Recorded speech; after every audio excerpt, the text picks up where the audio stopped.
ஆச்சு, குழந்தை பிறக்கல. இப்படி உலகத்துல இருக்கிற இந்த பின்னாடியே ஓடிக்கிட்டு இருக்கு சபை. இதுலயே கவலை, இதுக்கு பின்னாடியே வாஞ்ச, சாகரத்துக்குள்ள எப்படியாவது ஒரு சொந்த வீடு கட்டிடணும். அப்புறம் சொந்த வீடு கட்டின பிறகு வெளிநாடு போயிட்டு இந்த வீட்டை காலியா விட்டுறணும். அப்புறம் இதுக்கு ஒரு வாட்ச்மேனை போட்டு விட்டு போயிடணும். அப்புறம் அதை சிசிடிவியில் உட்காந்து பார்க்கணும். இதுவே பொழப்பு. இப்படியே தான் இருக்கு சபை.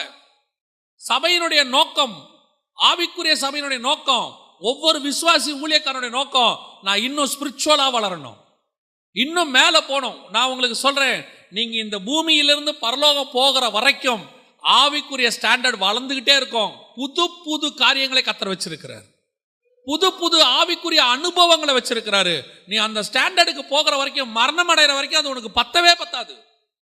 அவ்வளவு ஆவிக்குரிய ஸ்டாண்டர்ட் இருக்குது.